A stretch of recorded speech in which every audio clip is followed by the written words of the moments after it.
Welcome guys, in this video I'm going to show you how you can share audio from your AirPods Pro 2nd generation to the second AirPods Pro. In this case I'm using the 1st generation. Okay, so first of all, you have to be connected with your AirPods Pro 2nd generation to your iOS device. In this case I'm using the iPad. As you can see, I'm currently connected, and when I simply open the Bluetooth settings, wait a minute. Wow, that's very annoying. Notification. Okay, let's put them to the ears because it will pop up all the time. So let's get rid of that. Okay, so when I go for the Bluetooth settings on my iOS device, as you can see, I'm connected with my AirPods Pro 2nd generation. And to share the audio on the second AirPods, you have to just put them close to your iOS device and open the case and just take a look. As you can see, after that we'll get this notification that we can temporarily share audio or just simply connect them to the iPad. So we can decide if you want to only show something to your friend, like any clip, any meme or something like that, you can just use this option, the first one.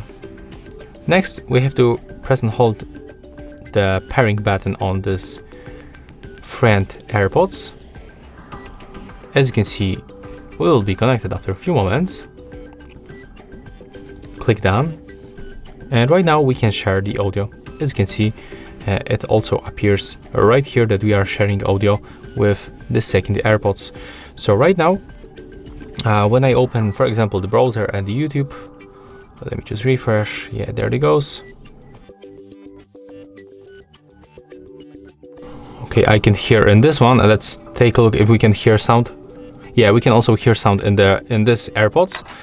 And if you want to manage the sound, you can just open the control center, tap right here. As you can see, we are selected for the two devices. And with this slider, you can adjust the volume level of your AirPods and also of your friend's AirPods. And that's it. So as you can see, that was very simple how to share the sound with your AirPods Pro 2nd generation. So one more time, at the first you have to connect your AirPods Pro 2nd generation to your iOS device, and then you have to bring your friend AirPods close to your iOS device, open the case, and after that you will get this pop-up notification that you can connect them or just simply share audio temporarily. And that's all for this video. If you find it helpful, remember to leave a like, comment and subscribe.